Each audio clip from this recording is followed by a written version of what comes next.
Honorable guests, ladies and gentlemen, good morning. I am Corinne Wong, Council Member of the Law Society of Hong Kong. It is my honor to be the MC of the morning session of today's conference. On behalf of the Law Society of Hong Kong, I would like to welcome you all to the 5th Belt and Road Conference, which is part of the Hong Kong Legal Week 2022. The Law Society of Hong Kong has been organizing an international Belt and Road Conference in Hong Kong since 2017 to serve as a platform for professional exchanges among legal practitioners. Building on the success of the Belt and Road Conference held by the Law Society in the past 5 years, this 5th Belt and Road Conference, entitled Metaverse and Money on the Belt and Road, will explore the vast opportunities brought to the legal industry by the rise of metaverse and the increasing use of digital currency, and discuss whether we can together identify and overcome the legal, regulatory, and geopolitical barriers hindering growth. With much delight, the conference today is well received by over 1,400 participants from the legal, technology, and financial sectors from 37 jurisdictions. Today, we are much honored to have the Honorable Paul Lam Ting Kwok, SBS, SC, JP, Secretary for Justice of the Government of the Hong Kong Special Administrative Region of the People's Republic of China, Mr. Fang Jianming, Deputy Commissioner, Office of the Commissioner of the Ministry of Foreign Affairs of the People's Republic of China in the Hong Kong Special Administrative Region, and Mr. C.M. Chan, President of the Law Society of Hong Kong. We also have the distinguished speakers from government bodies and lawyers' associations, as well as legal elites, business leaders, and professionals from all over the world to share their profound insights on this ever-growing initiative.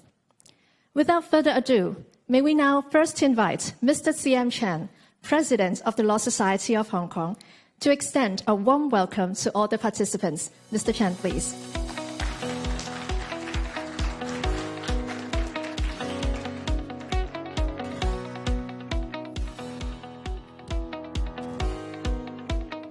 Secretary for Justice, Deputy Commissioner Fang Jianming, distinguished guests, ladies and gentlemen, good morning and welcome to the Law Society of Hong Kong, the 5th Belt and Road Conference. With the gradual easing of challenges posed by the pandemic, and in particular, the further steps recently taken by Hong Kong to resume normality, the Belt and Road Initiative means more important than ever. Because, as you know, it promotes connectivity, convergence, and collaboration. Despite the geopolitical tensions, soaring inflation, and weakening global economy, this Belt and Road spirit will help keep us going as we work our way out. Lawyers' role is indispensable in the drafting, enforcement and resolution of disputes in relation to trade or investment contracts along the Belt and Road. Taking China as an example, from 2013 to 2021, China signed new infrastructure contracts worth $1.8 billion with countries along the Belt and Road. With our common law tradition, legal expertise, dispute resolution experience, and international perspectives, Hong Kong lawyers can provide effective support for investors. Thanks to the organizing committee, the theme of today's conference, Metaverse and Money on the Belt and Road, is very well chosen. In my opinion, in that both metaverse and money play pivotal roles in trade and investments, financial integration facilitates connectivity and cultural exchange, which are some of the major areas of the Belt and Road opportunities. Over 5 billion people have gone online. The world is moving from Web 2.0 to Web 3.0, in which blockchain technologies and token-based economies allow ownership and transferability of data and assets under one's own control. Metaverse is typically described as a universal, immersive convergence of our physical and digital lives, facilitated by the use of virtual reality and augmented reality, creating a unified virtual community where we can work, play, relax, transact, and even socialize. The morning sessions of today's conference will bring together lawyers, entrepreneurs, policy advisors, and diplomats to form two very distinguished panels. With their abundant experience and professional insights, they will address the question of how we protect the metaverse from the challenges I have just mentioned. Through their discussion and exploration, we can share their vision of what kind of metaverse we wish to build and share along the Belt and Road, and possibly the idea of a metaverse with Belt and Road characteristics. Turning to a common denominator for all jurisdictions along the Belt and Road, money. Ages ago, gold and silver traveled along the Silk Road. Nowadays, along the Belt and Road, what we are trying to construct are robust, secure, and swift monetary coordination and bilateral financial cooperation for the building of facilities and facilitation of cross-border investments. The trade potential along the Belt and Road is enormous. The Belt and Road economies account for 62% of the world population and 31% of the world GDP, and 33% of world trade. If we focus on trade volume between China and countries along the Belt and Road from 2013 to 2021, it expanded 73% from $1.04 trillion to $1.8 trillion.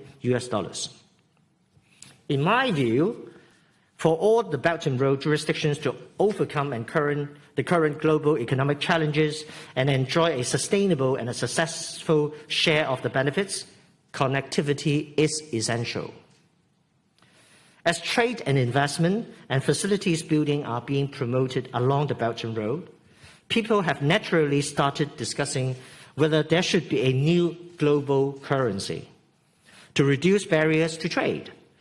To cite an example of such initiatives, earlier this year, a metaverse industry group in China signed a strategic partnership with a digital bank. Apart from fostering cooperation with Belt and Road participants, the two sides will jointly explore a new digital finance and trade ecosystem and interconnect China's economy with the world digital economy through blockchain. Speaking of Hong Kong's unique financial role, I'd like to cite a quote from last week's Global Financial Leaders Investment Summit held in Hong Kong. Mr. Yi Gang, Governor of the People's Bank of China, told the attendees here in Hong Kong that, quote, Hong Kong has great potential in deepening connections with the mainland financial market, financing and investing under the Belt and Road Initiative, fintech and green finance, and Hong Kong is already a high-quality capital market. So for China's economic growth, we need Hong Kong, end of quote. Just 2 months ago, Canada's Fraser Institute again ranked Hong Kong the world's freest economy. Our robust economy, supported by the legal profession, remains as strong as ever. Hong Kong's legal sector actually goes hand in hand with the finance sector to facilitate cross-border trade and investments along the Belt and Road. With the issues relating to designating a new global currency, the role and use of cryptos and digital currencies, lawyers always play a crucial role in addressing payment issues, digital assets, negotiating and contracts, and of course, resolving mishaps. This afternoon, lawyers, financial leaders, think tank, and government officials will share with us their insights on how to address these monetary issues along the Belt and Road. If you take a world map view with its inherent strategic geographic location in the Asia-Pacific region, Hong Kong is the main gateway to mainland China and is well placed to connect to with the rest of the world. At the meeting celebrating the 25th anniversary of Hong Kong's return to the motherland on the 1st of July 2022, President Xi Jinping underscored the Central People's Government's full support of Hong Kong in maintaining the common law system, being one of its distinctive advantages. More importantly, he confirmed that the principle of one country, two systems must be adhered to in the long run. This means that our legal system, including the independent judiciary, as well as law and practice familiar to the international commercial community, shall and will continue, thereby dispelling any doubts about the future of Hong Kong. This year marks, of course, the 25th anniversary of the establishment of the Hong Kong SAR. I'm glad to share with you that this conference is accredited by the Hong Kong government as one of its celebration events. This year, of course, also marks the 115th anniversary of the Law Society of Hong Kong. As president of the Law Society of Hong Kong, I'm proud to say that we have now grown into a 13,000-member-strong professional body. Hong Kong lawyers, with some of them also having qualified in other jurisdictions, including most recently the Greater Bay Area, are well trained to provide a wide range of legal services, acting as a one-stop shop for businesses interested in investing in Greater Bay Area and along the Belt and Road. There are almost 1,500 registered foreign lawyers from 34 jurisdictions, adding diversity to the range of legal services to cater for the needs of local and international clients.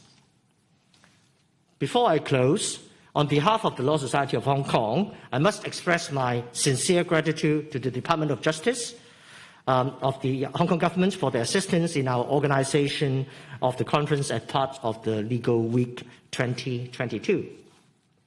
Ladies and gentlemen, the Belt and Road cannot be built in one day, but platforms for professional exchange of knowledge and experience, of which this conference is an example, can certainly lay bricks for and cement the building of this inclusive and visionary initiative. Thank you for your attention.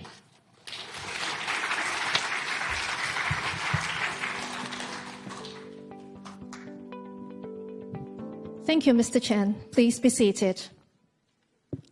May we now invite the Honourable Paul Lam Ting Kwok, SBS SC JP, Secretary for Justice of the Government of the Hong Kong Special Administrative Region of the People's Republic of China, to give his opening address. Mr. Lam, please.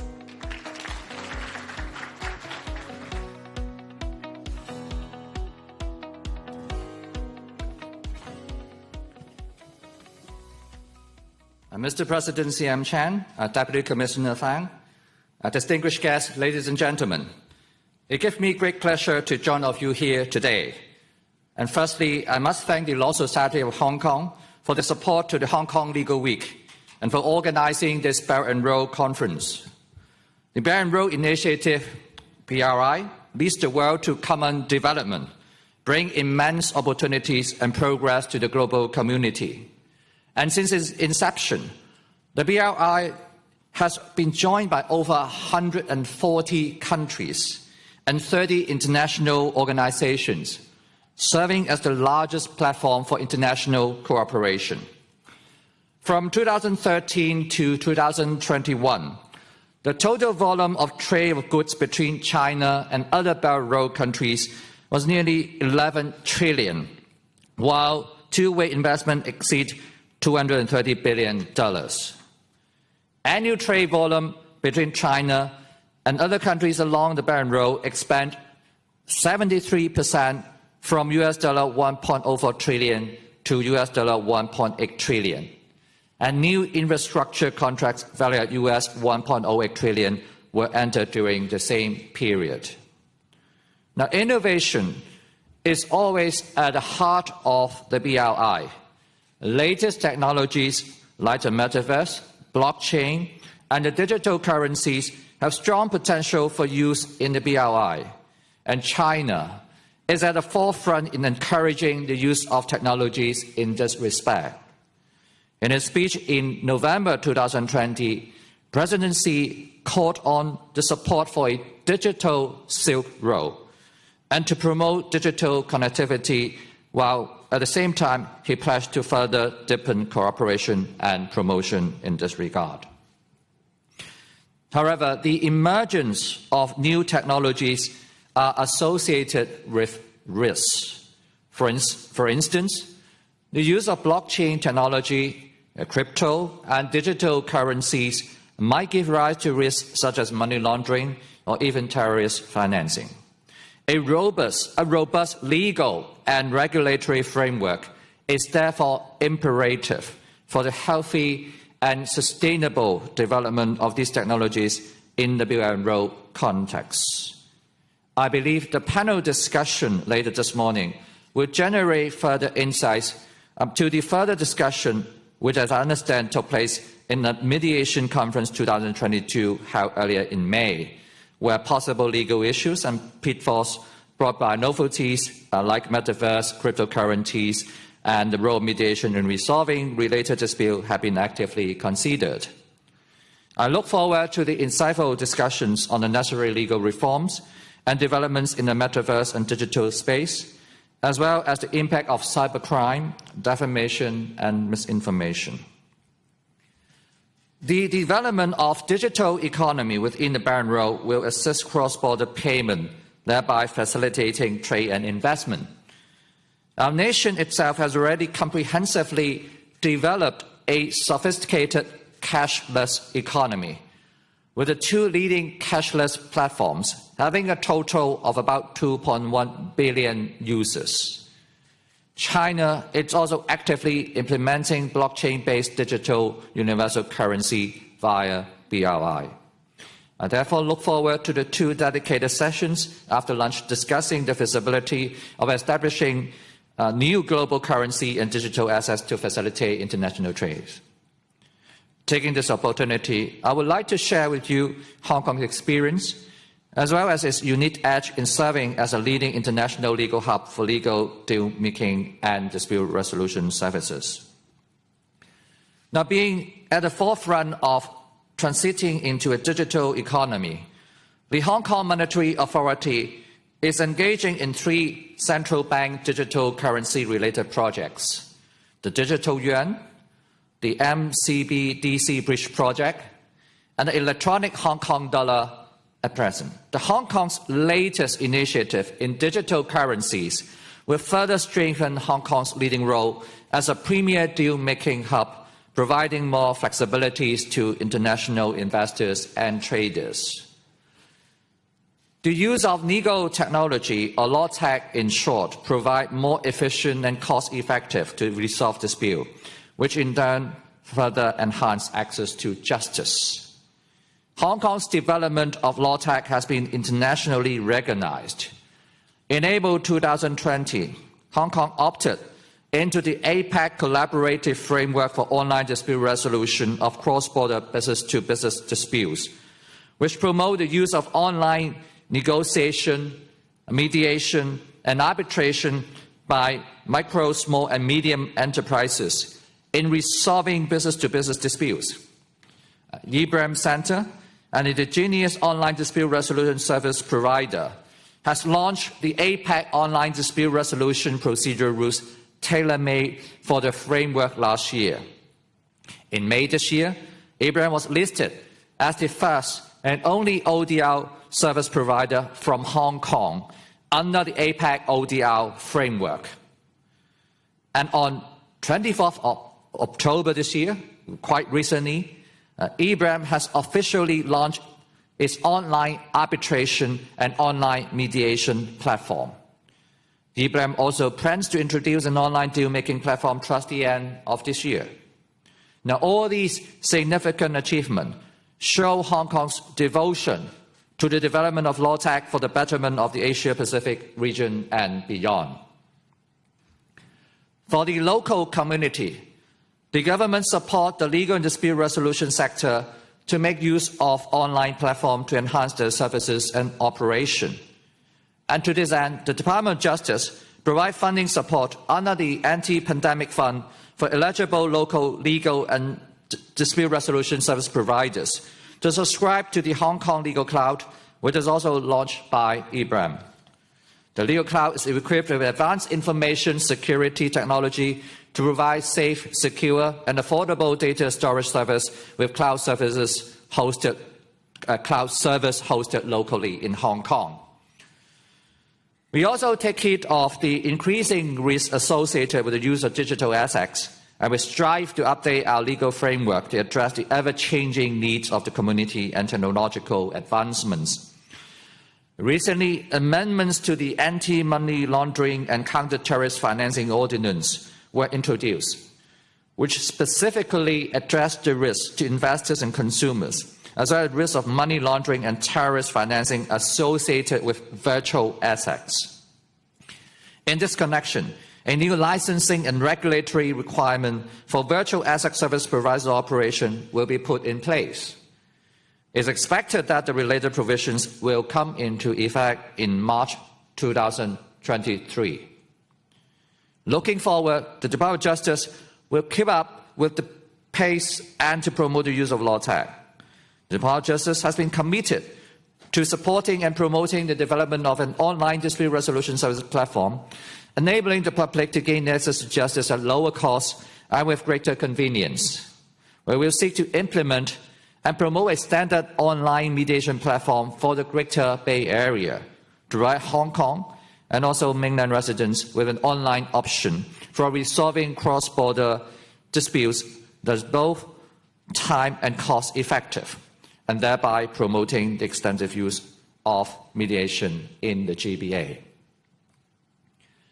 Hong Kong has always received staunch support from the Central People's Government, and at the same time also benefited by having a very close connection with the world market. Presidency recently stressed that the Central People's Government fully supports Hong Kong to preserve our common law system. He confirmed that the principle of one country, two systems must be adhered to in the long run. It's therefore clear that our common law legal system, as well as a highly regarded independent judiciary acclaimed by the international business community and foreign investor, will be continued in the long run. This year, we witnessed the establishment of the Asian African Legal Consultative Organization, ALCO, Hong Kong Regional Arbitration Center, in our legal hub.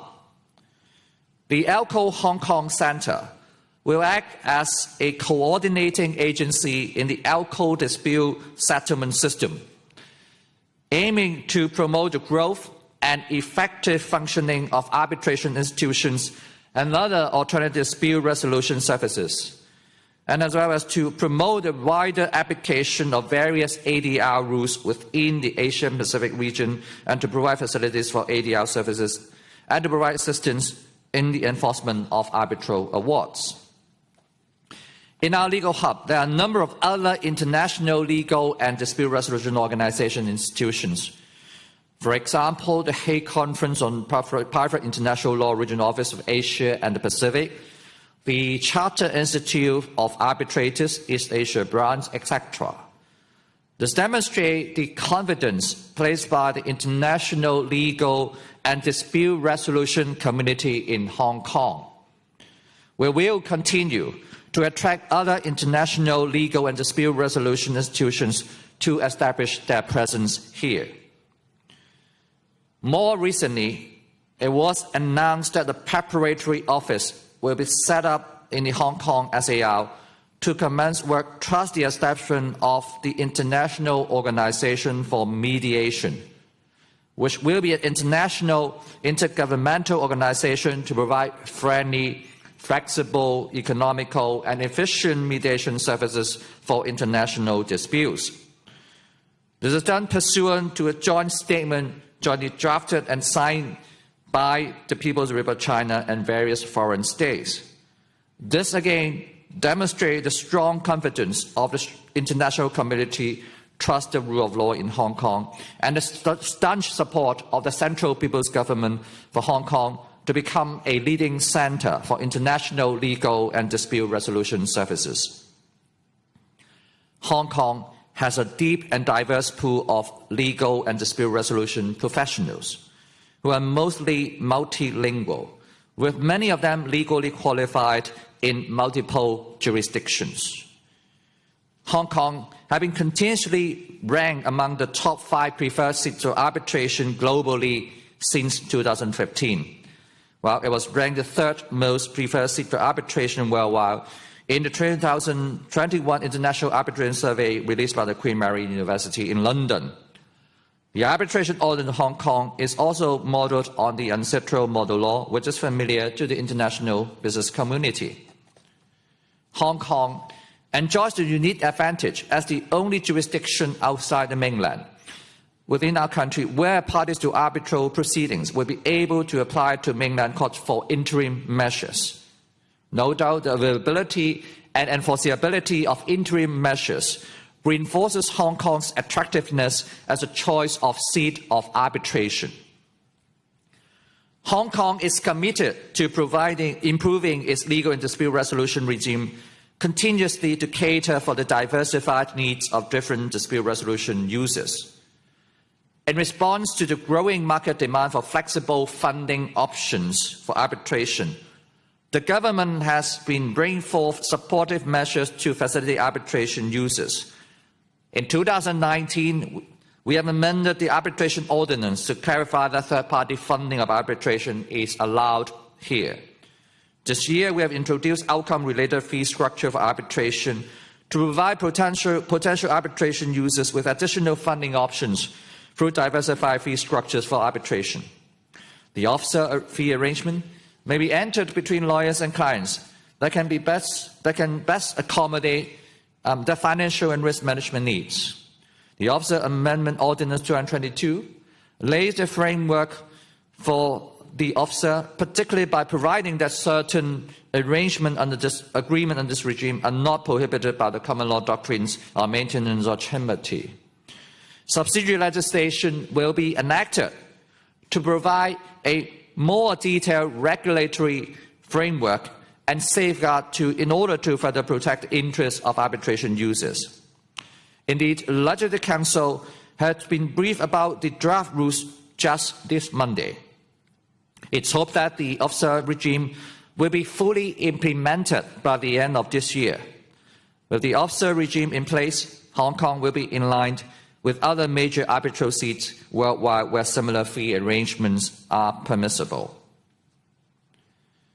In the recently concluded 20th National Congress of the Communist Party of China, Presidency reiterated China's commitment to accelerate a new development pattern, pursuing high-quality development, and pledging the promotion of a high-standard opening up and high-quality development of the BRI. Hong Kong possesses distinct and unmatched advantages in the provision of legal and dispute resolution services to support the high quality and innovative development of the BRI. Undoubtedly, Hong Kong will continue to flourish as the prime platform for entrepreneurs, technical experts, and practitioners to capitalize on the immense opportunities provided by the BRI. Last but not the least, I look forward to the upcoming fruitful and discussions and exchanges that we'll all hear today. Thank you very much.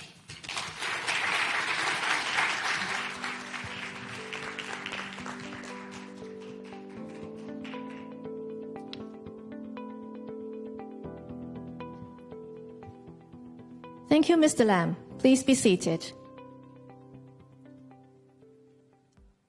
May we now invite Mr. Fang Jianming, Deputy Commissioner, Office of the Commissioner of the Ministry of Foreign Affairs of the People's Republic of China in the Hong Kong Special Administrative Region, to give his opening address. Mr. Fang, please. 现在有请中华人民共和国外交部驻香港特别行政区特派员公署副特派员方建明先生为我们致开幕词。有请方特派员。尊敬的林定国司长、陈泽民会长、各位嘉宾、各位朋友，很荣幸受邀出席香港律师会第5届“一带一路”论坛。2013年秋天，习近平主席把握全球化发展大势，以高瞻远瞩的战略眼光，提出共建“一带一路”倡议。倡议一经提出，就得到了国际社会的广泛认同和热情参与。历经9年的耕耘，“一带一路”从夯基垒台到落地生根，从立柱架梁到持久发展，成为深受欢迎的国际公共产品和国际合作平台，吸引了149个国家和32个国际组织积极参与。中老铁路、亚万高铁等一大批标志性项目扎实推进，中国与沿线国家的贸易总额累计达12万亿美元，直接投资超过1400亿美元，共建“一带一路”取得了实打实、沉甸甸的成就。中国共产党第20次全国代表大会报告明确指出，在全面建设社会主义现代化强国的伟大进程中，中国将继续推进高水平对外开放，推动共建“一带一路”高质量发展。着眼未来，不少朋友希望了解“一带一路”高质量发展将会继续拓展哪些合作新领域，提供哪些发展新机遇。在此我愿同各位分享几点看法。第一，推进“一带一路”高质量发展，建设健康丝绸之路，建设前景广泛。健康是经济社会发展的基础条件，是促进人的全面发展的必然要求，也是衡量国家可持续发展能力的重要指标。新冠肺炎疫情全球大流行更凸显了国际卫生合作的重要意义。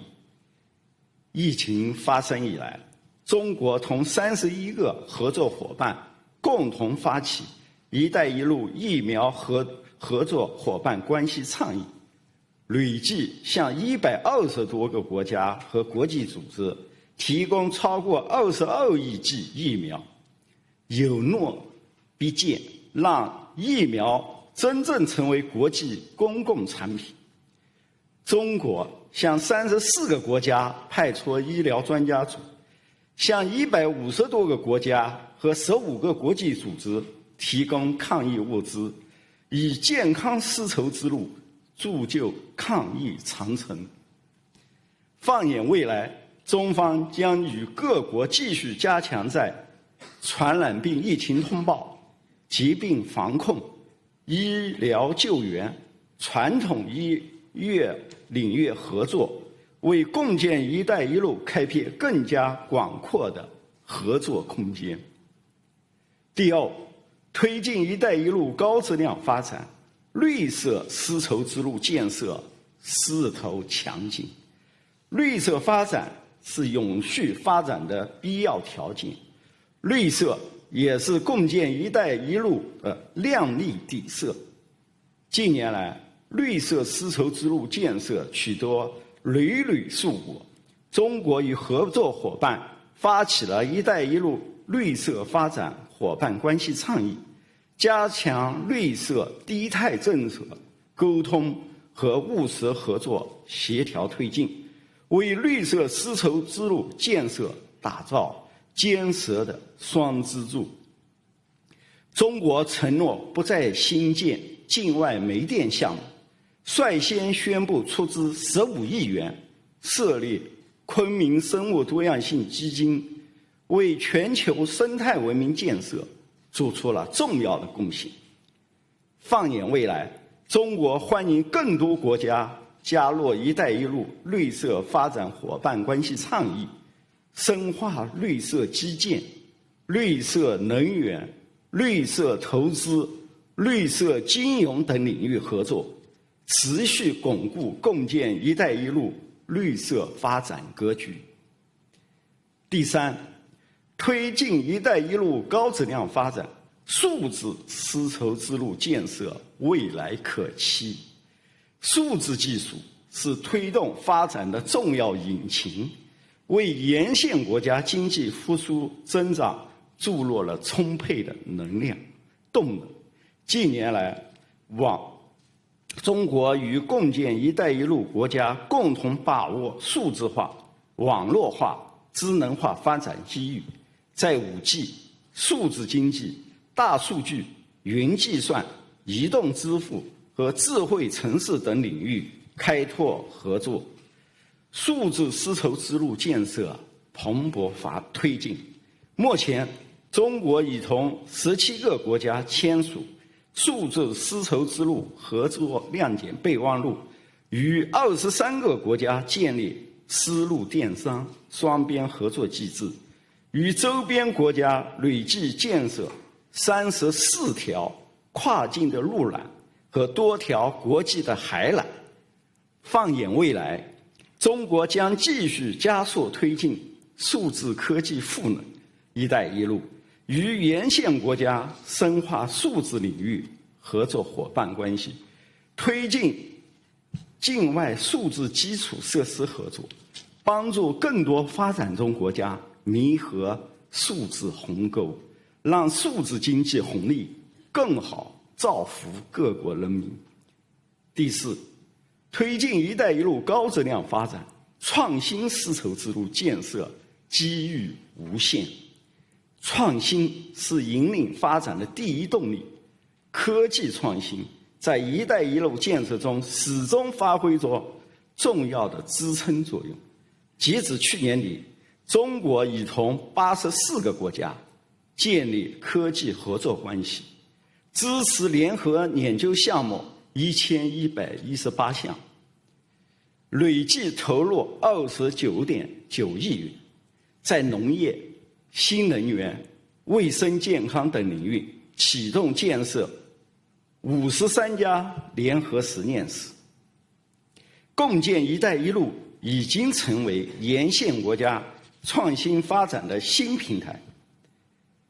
放眼未来，中国将继续实施好科技创新行动计划，加强与伙伴国家在科技人文交流、共建联合实验室、科技园区合作、技术转移等领域合作，不断提升知识产权保护国际合作水平，助力共建国家和科创企业把握发展新机遇，增添发展新动力，拓展发展新空间。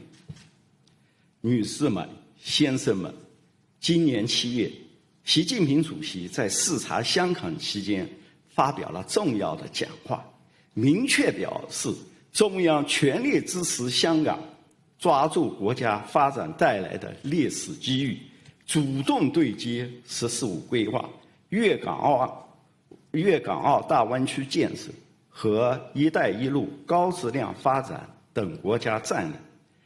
20大报告系统阐述坚持和完善“一国两制”新理念、新思想和新战略，为推动香港从由乱到治走向由治及兴提供了行动指南。我们坚信，在中国共产党的坚强领导和国家坚定支持下，香港必将再次扬帆远航，在良政善治的崭新篇章中书写新的辉煌。外交部驻港公署将继续坚定支持香港在参与“一带一路”建设上发挥重要作用，拓展发展空间，为香港不断深化同各国各地区更加开放、更加密切的交往合作提供外交助力。今天出席论坛的嘉宾很多是来自香港特区全球各地的法律英才。法治是共建“一带一路”不可或缺的重要基础和保障。共建“一带一路”为全球法律界人士提供了广阔的事业舞台。希望大家把握机遇，充分用好特区一国两制和普通法的制度优势以及法律服务享誉国际的专业优势，充分发挥法治固根本、稳预期、立长远的保障作用，积极投身香港亚太区国际法律和争议解决服务中心建设，在规则制定和对接、纠纷预防与解决、法治交流和合作等方面贡献专业力量，携手助力香港在参与“一带一路”建设中充分彰显法治的特色和优势，共同支持香港在融入国家发展和民族复兴的伟大进程中创造美好未来。最后，预祝本次论坛取得圆满成功。谢谢大家。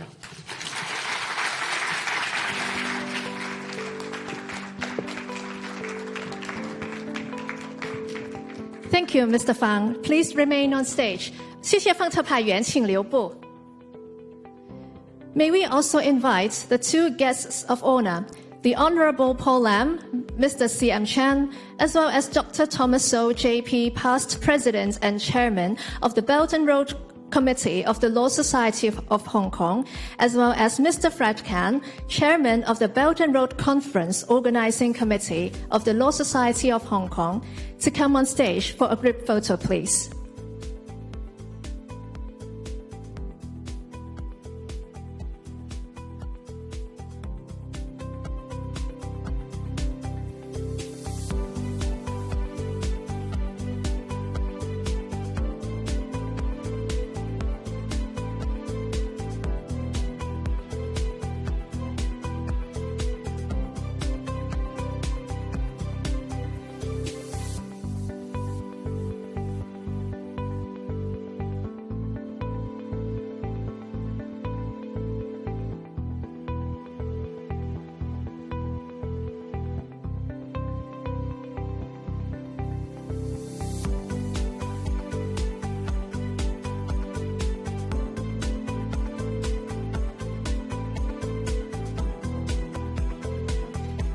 Thank you very much.